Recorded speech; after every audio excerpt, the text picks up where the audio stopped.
Let's do a quick review of the logarithmic information that you learned from Algebra 2.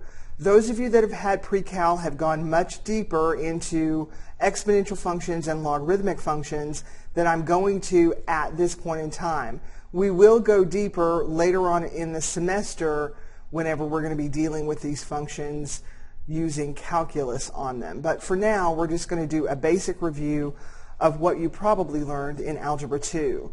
Remember, if you have a function that is a logarithmic function, y equals log base a of x, a is your base, x is the expression that was put into this function machine, it is the independent variable, and y is the dependent variable that was the result of that logarithmic operation. Logarithms are unique functions in that they have an alternate form that is equivalent.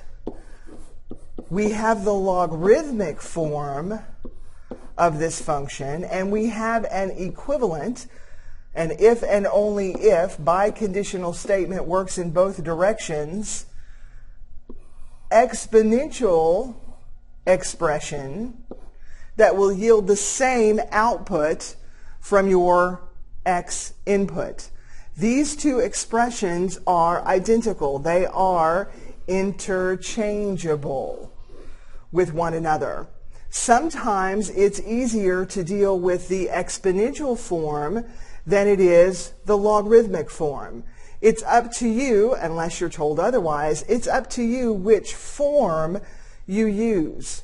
Do not get this equivalent form for a logarithmic function confused with the inverse function of this logarithm, the function that undoes this mathematical operation.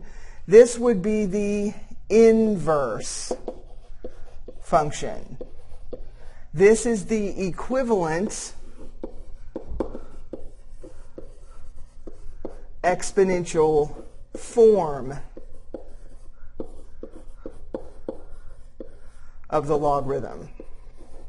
So it's going to be a little bit confusing, and that's one of the reasons why it would be really good to concentrate on independent variable versus dependent variable and so forth.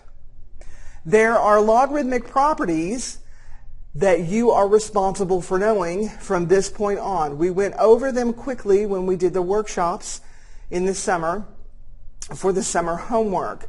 Remember, if you have a log base b, where b can be any real number, of a product of two things, that could be a product of expressions.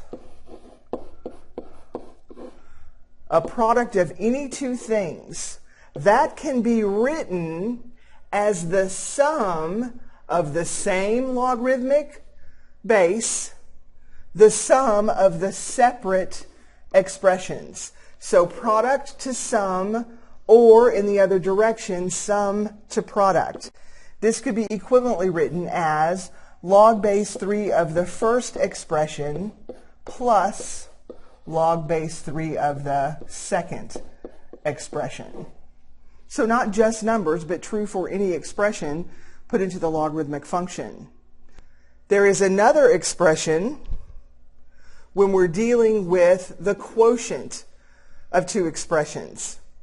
If we have the log base 3 of x plus 3 over y minus 4, there's the expression in the numerator, there's a separate expression in the denominator.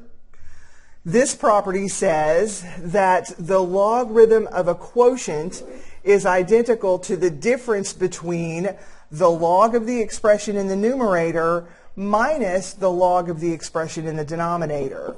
So using that logarithmic rule here, I would have the log of the expression in the numerator, and that is a positive value, minus the log to the same base of the expression in the denominator. Please remember, this mathematical operation does not distribute over plus or minus in these parentheses. not an operation that can be done.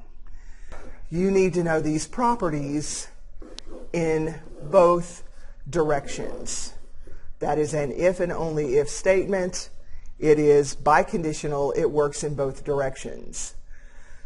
The property we probably will use most often when it comes to calculus. Not that we won't use the other properties at all. That's not what I said. This is the one we will use most often. If we have a logarithmic function and it has an expression that is raised to a power, and that power doesn't have to be a real number, it can be any expression. This property says I can change the logarithm of an expression to a product of two things. And that helps us tremendously when it comes to calculus. Specifically, that product is whatever expression or number that is the exponent on the expression that was placed in the logarithmic function machine. It gets to pop down front.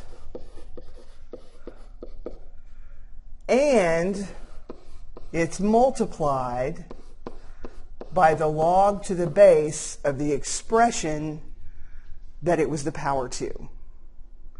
So we can go from a logarithmic with a really complicated input value. There's the variable x, there's the variable y. All of this would have to equal another variable as the dependent variable. So we can definitely use this property to simplify the operation that is going on. So that is a property that is very useful to us. Equivalently, we discussed this before, but if I'm doing some sort of mathematical operation, no matter what it is, on an expression, and I'm doing the identical mathematical operation on the other side of the equal sign to another expression, then I can use, we'll call that the inverse expression, to undo what this operation was. So these two things undo each other. I am mapped back to my domain value on the left and back to my domain value on the right. That's the mathematics that's going on there. It's not equivalent to say, since I'm doing the same operation on both sides of the equal sign, they just cancel. Be very careful with that. That's not true. They only cancel if you bring their inverse operation to play on both sides. Let's talk about the change of base formula. If we have a log of base A and its expression is n, we can equivalently write another expression using a completely separate base. A does not equal B. I can go and get a completely different base. If I have the log base 3 of R, and I want to use a calculator to solve this somehow, then I want to use a change of base of 10. I can do that on my calculator. Or I could use the change of base formula and use base E. That's usually when we use the change of base formula. The change of base formula says it is the log to the new base value of the input value. The input value goes in the numerator, so that would have to be n up there, over the log to the new base of the old base. Whatever the old base was, I used n in my example. That would be r. My apologies. So these are equivalent statements to this expression. Whatever R value I want to put into any of those three expressions, I'm going to get the same corresponding dependent variable value. There is a shorthand, again, we talked about this, log-based e of x. We have a shorthand for log-based e. That's natural log. You're going to see this often. So we could equivalently write this using that shorthand, that the log base 3 of r would be the log based e of r over the log based e of 3. Those are equivalent statements as well. There's one thing that I want you to notice, and I'm going to get, we'll do the log base 2 of x. Students like x's and y's. So if I start out with the expression y equals the log base 2 of x, and I want an equivalent expression with log based e, that has to be the log based e of x, the natural log of x, over the log based e of 2, the natural log of 2. I'm going to rewrite this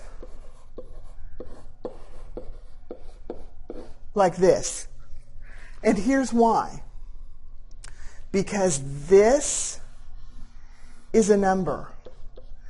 Get your calculator out and in the home screen put 1 divided by the quantity natural log of 2 and hit enter. It's going to give you a real number value. That's another powerful part of using the change of base formula. We go to a base that our calculator can handle, and we now have a coefficient and one expression involving our independent variable. We find that very helpful when calculus comes to the party as well.